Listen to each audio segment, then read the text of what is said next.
첫째 날, 주님의 다함 없는 신실하심. 예, 주님의 다음에 없는 신실하심.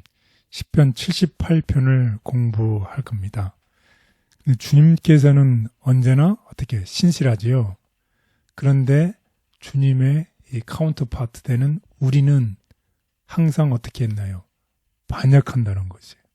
그럼 우리의 반역이 심하면 심할수록 주님은 더욱더 신실한 게 상대적이라는 것이. 그래서 78편 17절에는 다음과 같은 말씀이 있습니다. 그들은 계속해서 하나님께 범죄하여 메마른 땅에서 지존자를 배반하였도다. 예, 주님의 다음에 없는 신실하심에 이 반대되는 구절로는 어떻게 우리는 계속해서 범죄한다는 것이. 그래서 오늘 특별히 시편 78편 이 백성들의 반역에 대해서 공부를 해보겠습니다. 시를 지은 이는 아삽이고요. 내용은 출애굽에서부터 다윗 시대까지의 역사를 회상하죠. 근데 그 역사를 회상할 때 항상 뭐밖에 없었다는 것이에요. 사람들이 계속해서 불평하고 범죄했다는 게 계속 불평해서 반역했다는 것이죠. 그럼에도 불구하고 하나님께서 어떻게 하셨다? 구원하셨다는 이런 교훈을 주고자 하는 내용입니다.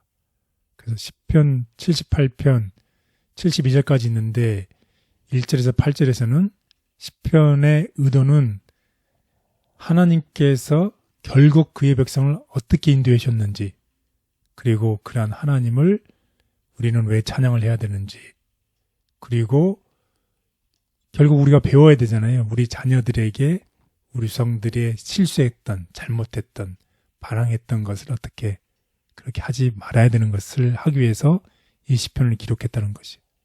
우리가 회사에서나 어떤 실험실에서 일을 할 때 특별히 잘못된 일들을 기록하는 일들이 많죠. 네, 그렇게 일을 하시나요? 예, 왜냐하면 내가 해결했던 문제를 기록해 놓잖아요. 네. 문제점을 기록해 놓고 해결책을 기록해 놓잖아요. 네. 왜냐하면 이 몇 달이 지나거나 몇 년이 지난 다음에 그 문제가 다시 발생했을 때에 그 당시에 그 문제를 풀기 위해서 정말 오랜 시간을 들였는데 그런 실수 반복하지 않기 위해서 그런 문제가 생기면 금방 내가 기록한 것을 보면 거기 해답이 있잖아요. 네. 그러면 쉽게 그 문제를 해결할 수 있잖아요. 시간을 들이지 않고. 마찬가지로 시편에서 기록한 이 기록의 목적은 다른 사람들이 똑같은 문제를 경험했을 때 그 문제를 보면 해결책이 있잖아요. 네.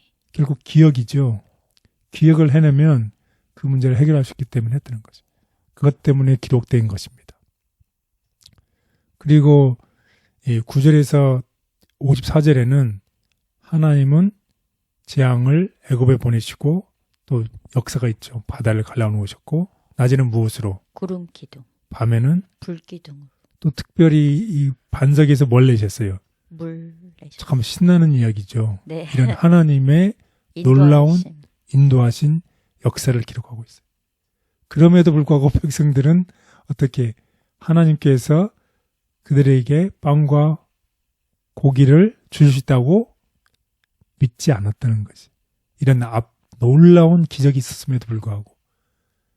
그래서 계속 불평불명함에도 불구하고 하나님은 어떻게 구원해 주셨어요? 예, 구원해 주셨다는 거죠. 참 인간의 입장에서 보면 참 내가 은혜를 많이 베풀고 불평불만하고 항상 그러면 어떨까요? 정말 짜증나고 힘들고 그냥 심플하게 그냥 프로그램 짜다가 프로그램을 하다가 안 돼요. 그럼 그 프로그램 어떻게 그냥 싹 지워버리면 되잖아요. 네. 그리고 다시 짜면 되잖아요. 네. 이 백성들을 그냥 싹 없애버리고 다른 백성을 선택하면 될 수도 있는 거잖아요. 네. 근데 그렇지 않으신다는 것이에요. 하나님의 은혜, 자비입니다.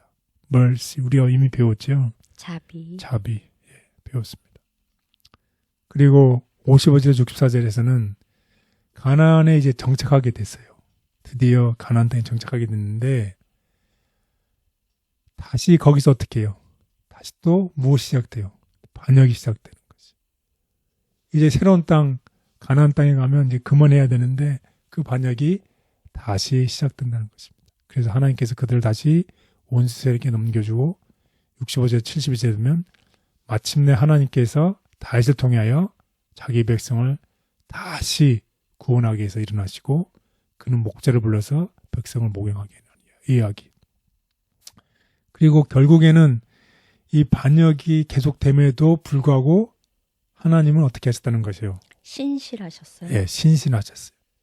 그 당시에 백성들에게 하나님은 어떻게 하셨어요? 신실하셨어요. 그 당시에 신실하신 하나님은 오늘날에도 어떻게 한다는 것이에요? 신실하시다. 예, 신실하시다는 것입니다. 아멘. 예, 이 시편 78편 우리의 반역과 계속되는 불평과 또 반역이 되고 또 반역이 되고 또 반역이 되지만 하나님은 그 당시에도 그 백성을 구원하기 위해서 신실하셨고 역사는 반복이 되니까 오늘날에도 우리가 어떻게 해요? 반역하잖아요. 또 반역하잖아요. 그럼에도 하나님은 여전히 신실하시고 이스라엘 백성들을 애굽에서 가나안 땅으로 인도하셨던 것처럼 그들이 반역했음에도 불구하고 인도하셨던 것처럼 오늘날 우리도 반역하고 불신실함에도 불구하고 어떻게 하신다는 거예요? 하늘 가나안으로 인도하신다는 것입니다. 그래서 이 시편을 읽으면서 우리는 주님의 한없는 인내 또 한없는 은혜 그를 발견하는 동시에 그와 반대되는 사람의 측면에서 보면 끝없는 완고함, 끝없는 반역, 끝없는 눈먼 모습을 우리가 보는 것입니다. 이것이 역사죠. 그렇다고 하면 우리가 옛날에 이 시편을 읽으면서 혹은 옛날에 이야기들 하면서 어떻게 해요? 내가 그 당시에 갔으면 말이야.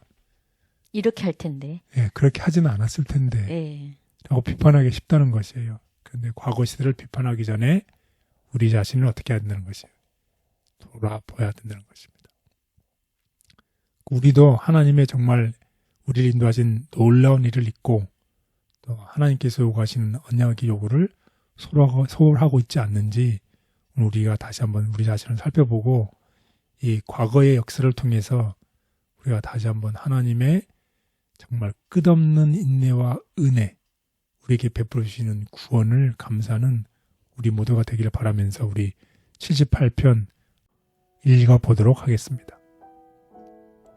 내 백성이여 내 율법을 들으며 내 입의 말에 귀를 기울일지어다. 내가 입을 열어 비유로 말하며 예로부터 감추어졌던 것을 드러내려 하니 이는 우리가 들어서 아는 바요 우리의 조상들이 우리에게 전한 바라. 우리가 이를 그들의 자손에게 숨기지 아니하고 여호와의 영예와 그의 능력과 그가 행하신 기이한 사적을 후대에 전하리로다. 여호와께서 증거를 야곱에게 세우시며 법도를 이스라엘에게 정하시고 우리 조상들에게 명령하사 그들의 자손에게 알리라 하셨으니 이는 그들로 후대 곧 태어날 자손에게 이를 알게 하고 그들은 일어나 그들의 자손에게 일러서 그들로 그들의 소망을 하나님께 두며 하나님께서 행하신 일을 잊지 아니하고 오직 그의 계명을 지켜서 그들의 조상들 곧 완고하고 패역하여 그들의 마음이 정직하지 못하며 그 심령이 하나님께 충성하지 아니하는 세대와 같이 되지 아니하게 하려 하심이로다. 시편의 과거 회고는 하나님의 신실함과 이스라엘의 불충을 강조한다. 또 다음 세대에게 실수를 반복하지 말고 하나님을 신뢰하고 언약에 충실하라고 말한다. 외로이 고통 중에서야 배울 수 있는 교훈. 우리는 반성하고 주의 깊이 지난날의 생애를 돌아보고 우리의 실수와 잘못을 깨닫고 우리 스스로 하나님 앞에 낮추고 고백과 겸비와 빈번하고 열렬한 기도로 그분의 얼굴을 찾을 기회를 갖게 되었다.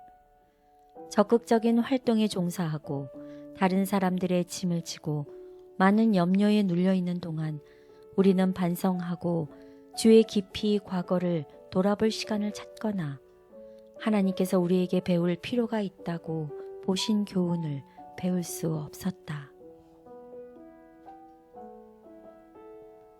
주님을 쉽게 잊고 시험에 빠진 역사를 통해 지혜 얻기를 원합니다. 알고 있으면서도 그 잘못이 되풀이되는 우리의 죄와 연약함을 용서해 주옵소서. 지난 실수를 반복하지 않게 힘주시고 주님을 신뢰하고 말씀을 따를 수 있게 도와주옵소서. 예수님의 이름으로 기도드렸습니다. 아멘.